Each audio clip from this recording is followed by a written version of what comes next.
ನೋಡಿ, ಆ ಪತ್ರ ತಾವುಗಳು ನಮ್ಮ ಮಾಧ್ಯಮ ಸ್ನೇಹಿತರು ನಮ್ಗೆ ಕೊಟ್ಟಾಗ ನಾನು ನೋಡಿದೆ.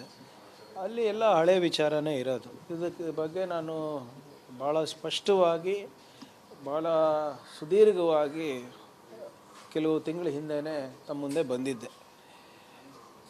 ಅಕೌಂಟೆಂಟ್ ಜನರಲ್ ಅವರು ಸುಮಾರು 300 ಕೋಟಿಯಷ್ಟು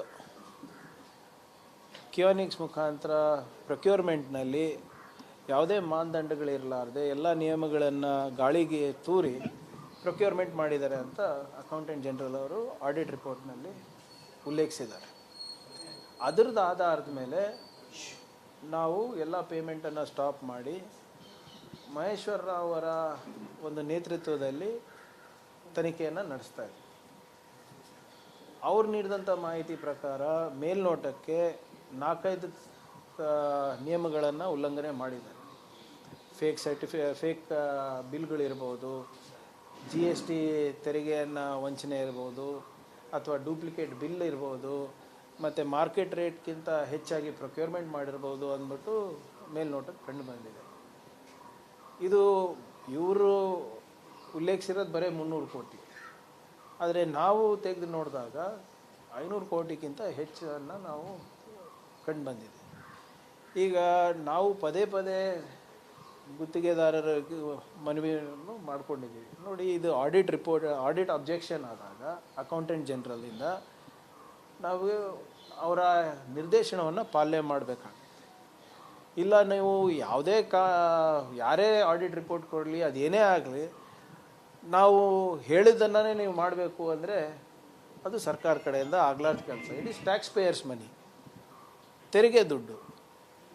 ಅದನ್ನು ನಾವು ಪಾರದರ್ಶಕವಾಗಿ ಕೊಡಬೇಕಾಗುತ್ತೆ. ಇಲ್ಲದ್ರೆ ನಾಳೆ ನೀವೇ ನಮ್ಗೆ ಕೇಳ್ತೀರಾ, 300 ಕೋಟಿ ರೂಪಾಯಿ ಅಕೌಂಟೆಂಟ್ ಜನರಲ್ ಆಡಿಟ್ ಅಬ್ಜೆಕ್ಷನ್ ಮಾಡಿದಾಗ ಅಂದ್ರೂ ನೀವು ಪೇಮೆಂಟ್ ಯಾಕೆ ಮಾಡಿದ್ದೀರಾ ಅಂತ ಹೊಣೆಗಾರಿಕೆ ಯಾರು ತಗೋತಾರೆ?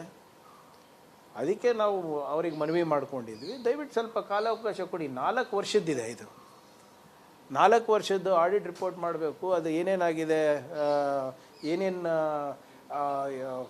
ಎಕ್ವಿಪ್ಮೆಂಟ್ ತೊಗೊಂಡಿದ್ದೀರಾ, ಎಲ್ಲಿ ತೊಗೊಂಡಿದ್ದೀರಾ, ಹೇಗೆ ತೊಗೊಂಡಿದ್ದೀರಾ ಅಂತ ತಿಳ್ಕೊಂಡ್ಬಿಟ್ಟು ನಾವು ರಿಪೋರ್ಟ್ ಆಧಾರದ ಮೇಲೆ ಯಾರಿಗೆ ಕೊಡಿ ಅಂತಾರೆ ಕಮಿಟಿದವರು, ಅವ್ರಿಗೆ ಕೊಡ್ತೀವಿ.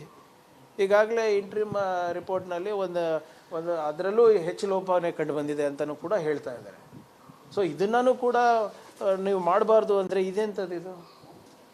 ಇದು ನನಗಂತೂ ಅರ್ಥ ಆಗ್ತಾ ಇಲ್ಲ. ಪ್ರಾಮಾಣಿಕವಾಗಿ ನಾವು ಕೆಲಸ ಮಾಡಿದ್ದಕ್ಕೆ ನೀವು ಒತ್ತಡಗಳು ತಂದರೆ, ತಾವು ಏನು ಆಲ್ಮೋಸ್ಟ್ ಬ್ಲ್ಯಾಕ್ ಮೇಲ್ ಮಾಡಿದ್ರೆ ನಾವೆಲ್ಲಿ ಹೋಗಬೇಕು? ಇಲ್ಲ, ಈಗ ಏನಂತೀರಾ ಹೇಳಿ? ಈಗ ನಿನ್ನೆನೂ ಕೆಲವು ಪತ್ರಗಳು ಬಂತು, ಇವತ್ತು ಬಂದಿದೆ. ಈಗ ನಾವು ಥರ್ಡ್ ಪಾರ್ಟಿ ಇನ್ಸ್ಪೆಕ್ಷನ್ನೇ ಮಾಡಬಾರ್ದು, ನೀವು ಏನು ಬಿಲ್ ಕೊಟ್ಟಿದ್ದೀರಾ ನೀವು 7 ದಿನದಲ್ಲೇ ಕೊಡಬೇಕು, 3 ದಿನದಲ್ಲೇ ಕೊಡಬೇಕು ಅಂದರೆ ಹೌ ಇಸ್ ಇಟ್ ಪಾಸಿಬಲ್ ಹೇಳಿ? ಹೌದಪ್ಪ, ಎಲ್ಲನ ಪತ್ರದಲ್ಲಿ ನಮ್ಮ ಕಡೆಯಿಂದ ಅವರಿಗೆ ತೊಂದರೆ ಆಗ್ತಾಯಿದೆ, ನಾವು ಭ್ರಷ್ಟಾಚಾರದಲ್ಲಿ ತೊಡಗಿದ್ದೀವಿ, ಅವ್ರಿಗೆ ಕಮಿಷನ್ ಕೇಳಿದ್ದೀವಿ ಅಂತ ಬರೆದಿದ್ದಾರಾ? ಎಲ್ಲೂ ಬರೆದಿಲ್ಲ. They are very clearly saying that ನಮಗೆ ಕಿರುಕುಳ ಕೊಡ್ತಾ ಇದ್ದಾರೆ, ನಮಗೆ ಇವರು ರಿಪೋರ್ಟ್ ಕೊಡ್ತೀನಿ ಅಂದ್ಬಿಟ್ಟು ಕೊಡ್ತಾ ಇಲ್ಲ ಅಂತ. ಆಮೇಲೆ ಇದು ಆಡಿಟ್ ರಿಪೋರ್ಟ್ ಇದು ಆಗಿದೆಯಾವಾಗ? ನಮ್ಮ ಕಾಲದಲ್ಲ, 2018-19 ಹಿಡ್ಕೊಂಡು 22-23 ತನಕ ಅವರು ಅಬ್ಜೆಕ್ಷನ್ಸ್ ರೇಸ್ ಮಾಡಿದ್ದಾರೆ. ನಮಗೆ ಕಂಡು ಬರ್ತಾ ಇರೋದು, ನಮಗೆ ಅವ್ರಿಗೆ ಅಬ್ಜೆಕ್ಷನ್ ಮಾಡಿರೋದು 300, ನಮಗೆ ಕಂಡು ಬರ್ತಾ ಇರೋದು 500 ಸುಮಾರು. ಇದಕ್ಕೆಲ್ಲ ನಾವು ಉತ್ತರ ಕೊಡಬಾರ್ದು? ಇದಕ್ಕೆಲ್ಲ ನಾವು ಪಾರದರ್ಶಕವಾಗಿ ಇನ್ವೆಸ್ಟಿಗೇಷನ್ ಮಾಡಿಬಿಟ್ಟು ನಾವು ಜನರಿಗೆ ಮುಂದೆ ಇಡಬಾರ್ದಾ? ಆಮೇಲೆ ಇವರು ನಿಯಮಾವಳಿನೇ ಪಾಲನೆ ಮಾಡಬೇಡಿ, ನಮ್ಗೆ ದುಡ್ಡು ಕೊಡಿ ಅಂದರೆ ಹೇಗಾಗುತ್ತೆ ಸರ್? ಇಲ್ಲದ್ರೆ ಬರೆದು ಕೊಟ್ಬಿಡಿ, ಇಲ್ಲಪ್ಪ ನೀವೇನು ಮಾಡಿದ್ರು ಒಪ್ಕೊತೀವಿ, ನೀವು ನಮ್ಗೆ ದುಡ್ಡು ಕೊಟ್ಬಿಡಿ ಅಂದ್ಬಿಟ್ಟು. ಆಮೇಲೆ ನೀವು ಬಿಡ್ತೀರಾ? ಕಾನೂನು ಯಾರನ್ನ ಕೋರ್ಟಿಗೆ ಹೋದರೆ ನಾವೇ ಉತ್ತರ ಕೊಡೋಕ್ಕಾಗ್ತದ? ನಾನು ಪದೇ ಪದೇ ಹೇಳ್ತಾ ಇದ್ದೀನಿ, ಹಿಂದಿನ ಸರ್ಕಾರ ಮಾಡಿರುವಂಥ ತಪ್ಪುಗಳಿಗೆ ನಮಗೆ ಶಿಕ್ಷೆ ಆಗೋದು ಬೇಡ. ಹೌದು, ಒತ್ತಡ ತಂತ್ರ ಅಲ್ಲ ಸರ್. ಈಗ ನಾವು ಮಾನವೀಯತೆ ದೃಷ್ಟಿಯಿಂದ, ಈಗ ನಿನ್ನೆ ತಾವೇ ಕೇಳಿದ್ರಿ ಸರ್, ಸೀನಿಯಾರಿಟಿ ನೀವು ಬಿಟ್ಟು ನೀವು ಮಾಡ್ತಾ ಇದ್ದೀರಾ. ನಾನು ಹೇಳಿದ್ನಲ್ಲ, ಕೆಲವು ಸೀನಿಯಾರಿಟಿ ನಾವು ಪಾಲನೆ ಮಾಡ್ತಾ ಇದ್ದೀವಿ, ಕೆಲವರು ಬಂದು ನಮ್ಗೆ ತೋರಿಸ್ತಾ ಇದ್ದಾರೆ ಸರ್, ನಮಗೆ ಕ್ಯಾನ್ಸರ್ ಆಗಿದೆ, ನಮ್ಮ ಮಕ್ಕಳು ಎಜುಕೇಷನ್ ಫೀಸ್ ಕೊಟ್ಟಿದ್ದಾರೆ, ಕೋರ್ಟ್ ಆರ್ಡ್ರ್ ಇದೆ, ನಮ್ಮ ಮನೆ ಹರಾಜಾಗ್ತಾ ಇದೆ ಅಂತ ತೋರಿಸ್ಮೇಲೆ ನಾವು ಮಾನವೀಯತೆ ದೃಷ್ಟಿಯಿಂದ ಮಾಡಬೇಕಾಗುತ್ತೆ. ಆದರೆ ಪಾರದರ್ಶಕವಾಗಿ ಮಾಡಬೇಕಾಗತ್ತೆ. ನೀವು ಯಾವುದೇ no transparency, no rules, no regulation, no constitution ನೀವು ದುಡ್ಡು ಕೊಡಿ ಅಂದರೆ ಹೆಂಗೆ ಕೊಡೋಕ್ಕಾಗುತ್ತೆ ಸರ್? ಸೊ ನಾನು ಮನವಿ ಮಾಡ್ತಾ ಇದ್ದೀನಿ, ದಯವಿಟ್ಟು ತಾಳ್ಮೆಯಿಂದ ಇರಬೇಕಾಗ್ತದೆ ಎಲ್ಲರೂ. No we are doing. ಈಗ ನೋಡಿ ಇವರೇ ಪ್ರೈಸ್ ಡಿಸ್ಕವರಿ ಆಗಬೇಕು, ಇವ್ರು ಹೇಳ್ದ ಈಗ GST ಬಿಲ್ಗಳು ಪಾವತಿ ಆಗಿಲ್ಲ. ಅದು ನಮ್ಗೆ GST ಇದರಿಂದ ಇವ್ರ ಡಿಪಾರ್ಟ್ಮೆಂಟಿಂದನೇ ಬರಬೇಕಲ್ಲ, ನಮಗೆ IT ಡಿಪಾರ್ಟ್ಮೆಂಟಿಂದ ನಾವು ಬರೆದಿದ್ದೀವಿ. ಹೌದು, ನಮ್ಮ ಕಡೆಯಿಂದ ಏನೂ ಆಗ್ತಾ ಇಲ್ಲ ಅಂದೇ ಇಲ್ಲ. ಶರತ್ ಬಚ್ಚೇಗೌಡರು ಚೇರ್ಮನ್ ಆದಮೇಲೆ ಇದನ್ನು ಭಾಳ ಗಂಭೀರವಾಗಿ ತೊಗೊಂಡು ಇದನ್ನು ಫಾಲೋ ಅಪ್ ಮಾಡ್ತಾಯಿದ್ದಾರೆ. ಅವರು ಹೇಳಿರ್ಬೇಕು ತಮಗೆ. ಈಗ ಕೆಲವು ಒಂದು 20 ಪೇಮೆಂಟು 40 ಪೇಮೆಂಟ್ಸ್ ಏನೋ ಸ್ವಲ್ಪ ಸರಿ ಇದ್ದಂಗೆ ಕಾಣಿಸ್ತಾ ಇದೆ ಸರ್, ಕಮಿಟಿಯವ್ರು ಒಪ್ಪಿದ್ರೆ ವಿಲ್ ಗಿವ್ ಇಟ್ ಅಂತಲೇ ಹೇಳಿದ್ದಾರೆ. ಬಟ್ ಎಲ್ಲನೂ ಇವಾಗೇ ಆಗುತ್ತೆ ಅಂತ ಹೇಳಿದ್ರೆ ಆಗಲ್ಲ. ಹಿಂಗೆ ಒತ್ತಡ ತರೋದು ಸರಿಯಲ್ಲ ಅಂತ ನಂದು ವೈಯಕ್ತಿಕ ಅಭಿಪ್ರಾಯ.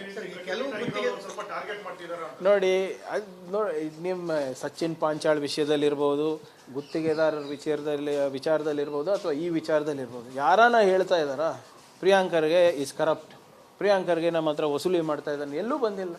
ನಾವು ಜನರಿಗೆ ಒಳ್ಳೇದಾಗಬೇಕು, ಪಾರದರ್ಶಕವಾಗಿ ಮಾಡ್ತಾ ಇರೋದಕ್ಕೆ ನಾವು ಇವಾಗ 4G ಎಕ್ಸಾಮ್ಷನ್ ನಾನೇ ವಿಡ್ರಾ ಮಾಡ್ಕೊಂಡಿದ್ದೀನಿ ಕಿಯಾನಿಕ್ಸಿಂದ.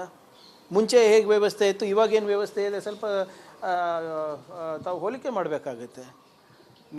ಯಾವ ಸಚಿವರು ಕೂಡ ಹಿಂದೆ 4G ಎಕ್ಸಾಮ್ಷನ್ನ ವಿಡ್ರಾ ಮಾಡ್ಕೊಂಡಿಲ್ಲ. ನಾನು ವಿಡ್ರಾ ಮಾಡ್ಕೊಂಡಿದ್ದೀನಿ. ಇಂಥದ್ದೆಲ್ಲ ನಡಿಬಾರ್ದು, ಏನೇನು ನಡೆದ್ರೂ ಟೆಂಡರ್ ಮುಖಾಂತರ ನಡೀಲಿ, ಪಾರದರ್ಶಕವಾಗಿ ನಡೀಲಿ ಅಂತ. ನಮ್ಮ ಮಾನವ ಸಂಪನ್ಮೂಲವನ್ನು ನಮ್ಮ ಕಿಯಾನಿಕ್ಸಿಂದ ತೊಗೊತಾ ಇರೋದು. ಬೇರೆ ಎಲೆಕ್ಟ್ರಾನಿಕ್ಸ್ ಕಾರ್ಪೊರೇಷನ್ ನಮಗೆ ಗ್ರೂಪ್ ಡಿ ನೌಕರಿ ಮಾಲಿಗಳು ಇರ್ಬೋದು, ಡ್ರೈವರ್ಗಳಿಗೂ ಇರ್ಬೋದು ಕೊಡೋದು ನಮ್ಮ ಜವಾಬ್ದಾರಿ ಅಲ್ಲ. ಅವೆಲ್ಲನೂ ನಾವು ಅವೆಲ್ಲ ಅಧಿಕಾರವನ್ನು ನಾವು ವಾಪಸ್ ಕೊಟ್ಟಿದ್ದೀವಿ.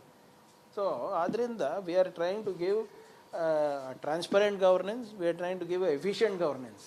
ಅದರಲ್ಲಿ ಸ್ವಲ್ಪ ಜನರಿಗೆ ತೊಂದರೆ ಆದರೆ ನಾವು ನಿಯಮಗಳನ್ನು ಬದಲಾವಣೆ ಮಾಡಬೇಕು ಅಂದರೆ ಸಾಧ್ಯ ಆಗೋದಿಲ್ಲ. ಕೆಲವು ಗುತ್ತಿಗೆದಾರರು, ಕೆಲವು ಶಾಸಕರುಗಳು ನೇರವಾಗಿ ಕಮಿಷನ್ ಕೇಳ್ತಾ ಇದ್ದಾರೆ. ಯಾರಿದ್ದಾರೆ ಅವ್ರು ಕೊಡಲಿ, ಹೆಸರು ಕೊಡಲಿ. ಯಾರು ಪ್ರಿಯಾಂಕರ್ಗೆ ತೊಗೊತಾ ಇದ್ದಾರಾ, ಬೇರೆಯವ್ರು ತೊಗೊತಾ ಇದ್ದಾರೆ ಹೇಳಿದ್ರೆ ನಾವು ಮಾಡ್ಬೋದು. ಈಗ ಈಗ ಕುಮಾರಸ್ವಾಮಿ ಅವ್ರು ಬರ್ತಾರೆ ಡೆಲ್ಲಿಯಿಂದ, 60% ಸರ್ಕಾರ ಅಂತಾರೆ. BJP ಅವ್ರು ಬರ್ತಾರೆ 70% ಸರ್ಕಾರ ಅಂತಾರೆ. ಯಾರಿಂದ ಎಲ್ಲಿಂದ ಆಗ್ತಾರೆ ಅದು? ಇವತ್ತು ಕಿಯಾನಿಕ್ಸ್ನಲ್ಲಿ ಇದು ನಡೀತಾ ಇದೆ ಅಂದರೆ ಅಶ್ವಥ್ ನಾರಾಯಣ ಅವ್ರಿಗೆ ತಾನೇ ಕೇಳಬೇಕು ನೀವು. ಏನು ಸರ್ ನಿಮ್ಮ ಟೈಮ್ನಲ್ಲಿ 300-400 ಕೋಟಿ ರೂಪಾಯಿ ಇದೆ, ಆಡಿಟ್ ಅಬ್ಜೆಕ್ಷನ್ ಆಗಿದೆ, ಏನಂತೀರಾ ಇದಕ್ಕೆ ಅಂತ? ಇಲ್ಲ, BJP ಮಾಡಿದ್ದಕ್ಕೂ ಪ್ರಿಯಾಂಕರ್ಗೇನೆ ಉತ್ತರ ಕೊಡಬೇಕು. ಅವ್ರು ಸಾಲ ತೊಗೊಂಡು ತುಪ್ಪ ತಿಂದಿದ್ದಾರೆ, ಅದಕ್ಕೂ ನಾನೇ ಉತ್ತರ ಕೊಡಬೇಕು. ಇದೆಂತ ನ್ಯಾಯ? ನೋಡಿ, ಐ ವಿಲ್ ನಾಟ್ ಅದ್ರ ಬಗ್ಗೆ ನಾನು ಕಮೆಂಟ್ ಮಾಡೋಕ್ಕೆ ಹೋಗಲ್ಲ. ನಿನ್ನೆ ಭಾಳ ಸ್ಪಷ್ಟವಾಗಿ ಮಾನ್ಯ ಮುಖ್ಯಮಂತ್ರಿಗಳು ಹೇಳಿದ್ದಾರೆ, ನಾವು ಹಾಸಿಗೆ ಇದ್ದಷ್ಟು ಕಾಲು ಚಾಚೋದು ಬಿಟ್ಟು ನೀವು ಎಲೆಕ್ಷನ್ ಬರ್ತಾ ಇದೆ ಅಂದ್ಬಿಟ್ಟು 2,09,000 ಕೋಟಿ ರೂಪಾಯಿ ನೀವು ಟೆಂಡರ್ಗಳು ಕರಿತೀರಾ ಅಂದ್ಬಿಟ್ರೆ ಯಾವುದೇ ದುಡ್ಡಿರಲಾರ್ದೆ ಯಾರು ಜವಾಬ್ದಾರಿ ರೀ ಅದಕ್ಕೆ? ನಮ್ಮ ಸರ್ಕಾರದಲ್ಲಾಗಿರೋದ. ನಾವು ಎಲ್ಲರಿಗೂ ಒಳ್ಳೇದಾಗಬೇಕಂತ ಅವ್ರ ಬಿಲ್ಗಳನ್ನು ಪಾವತಿ ಮಾಡಿಸ್ತಾ ಇದ್ದೀವಿ. ನಿಮಗೆ ತಮ್ಮ ಮಾಹಿತಿಗೆ ಕೇಂದ್ರ ಸರ್ಕಾರದಿಂದನೂ ಏನು ನಮ್ಗೆ ಸಹಾಯ ಸಿಗ್ತಾ ಇಲ್ಲ. ಉದಾಹರಣೆಗೆ JJMನಲ್ಲೇ 1,500 ಕೋಟಿ ರೂಪಾಯಿ ನಮ್ಗೆ ಕೊಡಬೇಕಾಗಿರೋದನ್ನು 500 ಕೋಟಿ ರೂಪಾಯಿ ಅಷ್ಟೇ ಬಿಡುಗಡೆ ಮಾಡಿರೋದು. ನಾವು ಕೆಲಸ ನಿಲ್ಬಾರ್ದು ಅಂದ್ಬಿಟ್ಟು ನಮ್ಮ ಬೊಗ್ಗಸೆಯಿಂದ ನಾವು ಕೊಡ್ತಾ ಇರೋದು ಇಲ್ಲಿ ದುಡ್ಡು. 2,500 ಕೋಟಿ ರೂಪಾಯಿ ನಾವು ಕೊಟ್ಟಿದ್ದೀವಿ. ಇವೆಲ್ಲ ಹೇಳ್ತಾರ BJP ಅವರು?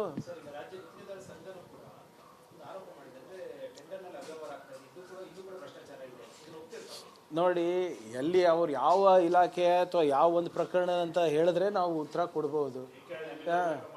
KKRDBದಲ್ಲೇ ಹಿಂಗೆ. ಈಗ KKRDB ಅಂದ್ರೂ ಕೂಡ ಸರ್ ಅಲ್ಲಿ 41 ಕ್ಷೇತ್ರಗಳು ಬರ್ತವೆ. ಯಾವ ಕ್ಷೇತ್ರದಲ್ಲಿ ನಡೀತಾ ಇದೆ, ಯಾವ ಇದರಲ್ಲಿ ನಡೀತಾ ಇದೆ ಅಂತ ಹೇಳಿದ್ರೆ ಗೊತ್ತು. ಈಗ ನೀವು ಕೇಳಿದ್ರಿ ಪಾರದರ್ಶಕವಾಗಿ ನಾವು ನಡೆಸಬೇಕು ಅಂತ. ಇದೇ KKRDB ಹಣದಲ್ಲಿ KRID ಅಲ್ಲಿಗೆ ಪ್ರಿಂಟರ್ಗಳ ಖರೀದಿ ಮಾಡ್ಲಿಕ್ಕೆ ಕೊಟ್ಟಿದ್ರು. ನಾವು ಇಲ್ಲ, ನಾವು ಇಂಜಿನಿಯರಿಂಗ್ ವಿಂಗಪ್ಪ, ನಾವು ಮಾಡೋದಿಲ್ಲ ಅಂತ ವಾಪಸ್ ಕೊಟ್ಟಿದ್ದೀವಿ ನಾವು.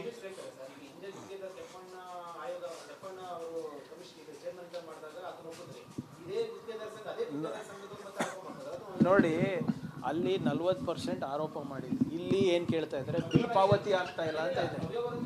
ಇಲ್ಲ, ಅವ್ಯವಹಾರ ಎಲ್ಲಿದೆ ಅಂತ ಹೇಳಿದ್ರೆ ತನಿಖೆಗೆ ನಾವು ಹೋಗ್ತೀವಲ್ಲ. ಅಲ್ಲಂತೂ ಏನು ಮಾಡೋಕ್ಕೆ ರೆಡಿ ಇರಲಿಲ್ಲ ಅಲ್ಲ ಹಿಂದಿನ ಸರ್ಕಾರದಲ್ಲಿ. ಈ ಸರಿನೂ ಮಾನ್ಯ ಮುಖ್ಯಮಂತ್ರಿಗಳಿರ್ಬೋದು ಅಥವಾ ಸಚಿವರಿರ್ಬೋದು ಭಾಳ ಸ್ಪಷ್ಟವಾಗಿ ಹೇಳಿದ್ವಿ. ಇನ್ನೂ ಕೂಡ ಜಸ್ಟಿಸ್ ನಾಗಮೋಹನ್ ದಾಸ್ ಕಮಿಷನ್ ಇದು ಇದೆ, ಏನಿದ್ರೂ ಕೂಡ ನೀವು ಅಲ್ಲಿ ಕೊಟ್ಟರೆ ವಿ ವಿಲ್ ಇನ್ವೆಸ್ಟಿಗೇಟ್ ಅಂತಲೇ ನಾವು ಹೇಳಿದ್ದೀವಲ್ಲ. ಸಾರಿ, ನೋಡಿ, ಈಗ ಅದಕ್ಕೆ ನಾನು ಹೇಳ್ತಾ ಇದ್ದೀನಲ್ವಾ ಸರ್, ನಾನೇನು ಸ್ವಲ್ಪ ದಯವಿಟ್ಟು ನಾನು ಹೇಳೋದನ್ನು ತಾವು ಅರ್ಥ ಮಾಡ್ಕೊಳ್ಳಿ. ಇದು ಗುತ್ತಿಗೆದಾರರದು ಫಸ್ಟ್ ಗ್ರೀವಿಯನ್ಸ್ ಏನಿದೆ ಅಂದರೆ, ಫಸ್ಟ್ ಸಮಸ್ಯೆ ಏನಿದೆ ಅಂದರೆ ನಮಗೆ ಬಿಲ್ ಪಾವತಿ ಆಗ್ತಾ ಇಲ್ಲ ಆನ್ ಟೈಮ್ ಅಂತ. ನಾವು ಅದಕ್ಕೆ ಹೇಳ್ತಾ ಇದ್ದೀವಲ್ಲ, 2,09,000 ಕೋಟಿ ರೂಪಾಯಿಯನ್ನು ಇವರು ಅನುಮೋದನೆ ಮಾಡಿದ್ದು ಯಾವ ಮಾನದಂಡದ ಮೇಲೆ? ಬಿ ಜೆ ಪಿಯವರು ಅವ್ರ ಸಾಲವನ್ನು ನಾವು ತೀರಿಸ್ತಾ ಇದ್ದೀವಿ ಅಂತ ತಾನೇ ಹೇಳ್ತಾ ಇರೋದು. ನಾಳೆ ಎಷ್ಟೊಂದು ಟೈಮ್ ಕೊಡಿ, ಅಂಕಿಅಂಶಗಳನ್ನು ನಾವು ಬಿಡುಗಡೆ ಮಾಡ್ತೀವಿ, ಯಾವ್ಯಾವ ಇಲಾಖೆಯಲ್ಲಿ ಎಷ್ಟು ಅನುಮೋದನೆ ಕೊಟ್ಟಿದ್ದಾರೆ ಅಂದ್ಬಿಟ್ಟು. ಆಗಲೇ ಮಾನ್ಯ ಮುಖ್ಯಮಂತ್ರಿಗಳು ಇದನ್ನು ಭಾಳ ಸ್ಪಷ್ಟವಾಗಿ ಒಂದು ಶ್ವೇತಪತ್ರ ಮೂಲಕ ಸದನದಲ್ಲೇ ಬಿಡುಗಡೆ ಮಾಡಿರೋದು. ಬಿ ಜೆ ಪಿಯವ್ರು ನಿನ್ನೆ ನೋಡಿದೆ ಅವ್ರ ಸ್ಟೇಟ್ಮೆಂಟು, ಅವರಿಗೆ ಏನಾದರೂ ಕಾಮನ್ ಸೆನ್ಸ್ ಇದೆಯಾ? ಅವ್ರು ಹೇಳ್ತಾ ಇರೋದು ನೀವು ಹಿಂದೆ ಕೊಟ್ಟಿರೋ ಸಾಲ ನಾವು ತೀರಿಸಿಲ್ವಾ ಅಂತ. ಸ್ವಾಮಿ, ಯಾವುದೇ ಸರ್ಕಾರ ಇದ್ರೂ ನಿರಂತರವಾಗಿ ಮಾಡ್ತಾ ಇರ್ತದೆ. ಇಷ್ಟು ಯಾರೂ ಮಾಡಿಲ್ಲ. 2,00,000 ಕೋಟಿ ರೂಪಾಯಿ ಕಾಮಗಾರಿಗಳನ್ನು ಯಾವ ಮಾನದಂಡದ ಮೇಲೆ ನೀವು ಅಪ್ರೂವ್ ಮಾಡಿದ್ವಿ? ಹಿಂದಿನ ಯಾವ ಸರ್ಕಾರ ಮಾಡಿದೆ ತೋರಿಸ್ಬಿಡ್ಲಿ. ಇವರು ಭ್ರಷ್ಟಾಚಾರ ಮಾಡ್ಲಿಕ್ಕಂತ ಇವೆಲ್ಲ ಮಾಡಿರೋದು. ಯಾವ್ದ್ಯಾವುದು ಕಾಮಗಾರಿ ಮುಗ್ದಿದೆ ಅದಕ್ಕೆ ನಾವು ಮಾಡ್ತಾ ಇದ್ದೀವಿ, ಪೇಮೆಂಟ್ಗಳು ಮಾಡ್ತಾ ಇದ್ದೀವಿ.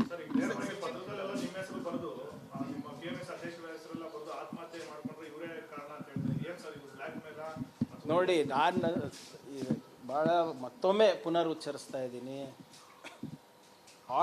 ಅಕೌಂಟೆಂಟ್ ಜನರಲ್ ಅವರು ಆಡಿಟ್ ಅಬ್ಜೆಕ್ಷನ್ ಮಾಡಿರೋದು. ಈಗ ಅದನ್ನು ನೀವು ತನಿಖೆ ಮಾಡಬೇಡಿ, ನಮ್ಗೆ ಹಾಗೆ ಪಾವತಿ ಮಾಡಬೇಕು ಅಂದರೆ ಯಾವ ಮಾನದಂಡದಲ್ಲಿ ನಾವು ಕೊಡಬೇಕು, ಯಾವ ಕಾನೂನು ಅಡಿನಲ್ಲಿ ಕೊಡಬೇಕು, ನೀವು ನಮಗೆ ಗೈಡ್ ಮಾಡಿದ್ರೆ ಅದನ್ನು ಮಾಡ್ತೀನಿ. ಬಟ್ ಹಿಂಗೆ ಪದೇ ಪದೇ ನಮ್ಮ ಹೆಸರು ತರೋದು, ಇದು ಮಾಡೋದು ಸರಿಯಲ್ಲ ಅಂತ ಅಷ್ಟೇ ನಂದು ಮನವಿ ಅವರಿಗೆ.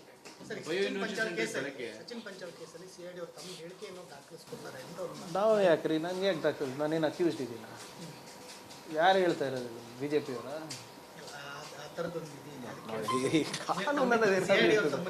ನಮಗೆ ಯಾಕ್ರಿ ಸಂಪರ್ಕ ಮಾಡ್ತಾರೆ? ನನಗೆ ಅದಕ್ಕೆ ಏನು ಸಂಬಂಧ ಇದೆ? ತಾವಿರ್ಬೋದು, ಬಿ ಜೆ ಪಿಯವ್ರು ಇರ್ಬೋದು, ಸ್ವಲ್ಪ ಕಾನೂನು ಅರಿವಿಟ್ಕೊಂಡು ಮಾತಾಡಿದ್ರೆ ನಾವು ಉತ್ತರ ಕೊಡ್ಬೋದು ರೀ. ಇಲ್ಲ ರೀ, CID ತನಿಖೆ ಮಾಡ್ತಾರೆ, CBI ವಿಚಾರಣೆ ಕರೆದಿದ್ದಾರೆ, ಯಾವ ಮಾನದಂಡದ ಮೇಲೆ ಕರೀತಾರೆ? ಕಾನೂನು ಅಂತ ಇದೆ, ಸಂವಿಧಾನ ಅಂತಿದೆ. How can anybody do that?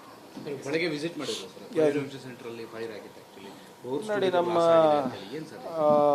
Bangalore bio innovation centre ಅಂದ್ಬಿಟ್ಟು ನಮ್ಮ ದೇಶಕ್ಕೆ ಒಂದು ಮಾದರಿ ಇನ್ಕ್ಯುಬೇಷನ್ ಸೆಂಟರು ಜೈವಿಕ ತಂತ್ರಜ್ಞಾನದಲ್ಲಿ. ಬೆಳಿಗ್ಗೆ 5 ಗಂಟೆ 5:30 ಆಗಿ ಸುಮಾರು ಅಲ್ಲಿ ಒಂದು ಮಿಷಿನ್ ಯಾರೋ ಒಂದು ಬಯೋಟೆಕ್ ನವೋದ್ಯಮಿಗಳು ಓವರ್ನೈಟ್ ನಡೆಸ್ತಾಯಿದ್ರು. ಅದು ಹೀಟಾಗಿ ಸ್ವಲ್ಪ ಸ್ಪಾರ್ಕ್ ಆಗಿ ಮೀಥೇನ್ ಏನೋ ಕೂಡ ಅಲ್ಲೇ ಇಟ್ಟಿದ್ರಂತೆ, ಸಿಲಿಂಡರ್ಸು. ಸೊ ಅದರಿಂದ ಮೀಥೇನ್ ಗ್ಯಾಸ್ ಕಂಟೈನರ್ಸು, ಸೊ ಅದರಿಂದ ಸ್ಪಾರ್ಕ್ ಆಗಿದೆ ಅಂತ ಅವ್ರು ಹೇಳ್ತಾ ಇರೋದು. ಬಟ್ ಇನ್ನು ನಮ್ಮ ಅಗ್ನಿ ಶಾಮಕರ ದಳದವರು ಇನ್ನೂ ಖಚಿತವಾದಂಥ ಫೊರೆನ್ಸಿಕ್ ಮಾಹಿತಿ ಕೊಟ್ಟಿಲ್ಲ, ಯಾಕಂದರೆ ಬೆಳಿಗ್ಗೆನೇ ಆಗಿರೋದು. ಮತ್ತು ಅಲ್ಲಿ ಸಾಕಷ್ಟು ಇದು, because it is biotech incubator, ಸಾಕಷ್ಟು ಆಕ್ಸಿಜನ್ ಪೈಪ್ಗಳು ಕೂಡ ಅಲ್ಲಿಂದ ಎಂಟೈರ್ ಎಂಟೈರ್ ಬಿಲ್ಡಿಂಗ್ನಲ್ಲಿ ಆಕ್ಸಿಜನ್ ಪೈಪ್ಸ್ಗಳು ಇದೆ. ಸೊ ಅದನ್ನು ಬೆಂಕಿ ಆಗಿದ ಕಾರಣ ಅದು ವ್ಯಾಪಕವಾಗಿ ಹರಡಕ್ಕೆ ಕಾರಣವಾಗಿದೆ. ಸೊ ಇಲ್ಲ, it's as per fire safety. ಅಲ್ಲಿ ಯಾವುದು ಕೂಡ ನಾವು ಇಲ್ಲದೇ ನಮ್ಗೆ ಪರ್ಮಿಷನ್ನೇ ಸಿಗೋದಿಲ್ಲ ಫರ್ಮೆಂಟೇಷನಿಗೆ, ಬಯೋಟೆಕ್ನಾಲಜಿ ಮಾಡಲಿಕ್ಕೆ. ಅದು ಆಮೇಲೆ ಇದು ಹಳೆಯ ಸಂಸ್ಥೆ, ಎಲ್ಲ ಮುಂಜಾಗ್ರತಾ ಕ್ರಮವನ್ನು ವಹಿಸ್ಕೊಂಡೇ ನಾವು ಮಾಡ್ತೀವಿ. ಇಲ್ಲದೇ ನಮಗೆ ಪರ್ಮಿಷನ್ನೇ, ಯಾವುದೇ ರೀತಿಯಾದಂಥ ಪರ್ಮಿಷನ್ ಸಿಗೋದು ಅಸಾಧ್ಯ. ಇದೇನೋ ಅಂಟುವರ್ಡ್ ಇನ್ಸಿಡೆಂಟ್ ಆಗಿದೆ. ನಮ್ಮ ಮೇಲ್ನೋಟಕ್ಕೆ ಏನಿಲ್ಲ ಅಂದ್ರೂ ಒಂದು 20 ನವೋದ್ಯಮಗಳು ಭಾಳ ನಷ್ಟ ಆಗಿದೆ. ಮತ್ತು ಇಡೀ ಇನ್ಸ್ಟಿಟ್ಯೂಟಿಗೆ ಒಂದು 250 to 300 crores ನಷ್ಟ ಆಗಿರ್ಬೋದು ಅಂದ್ಬಿಟ್ಟು ಮೇಲ್ನೋಟಕ್ಕೆ ಕಂಡು ಬರ್ತಾ ಇದೆ. ಬಟ್ ಫೊರೆನ್ಸಿಕ್ ರಿಪೋರ್ಟ್ ಬರಲಿ, ಮತ್ತು ಮಾನ್ಯ ಮುಖ್ಯಮಂತ್ರಿಗಳ ಗಮನಕ್ಕೂ ನಾವು ನಾಳೆ ತಂದು ಅದಕ್ಕೇನು ಪರಿಹಾರ ಕೊಡ್ಬೋದು ನೋಡ್ತೀವಿ.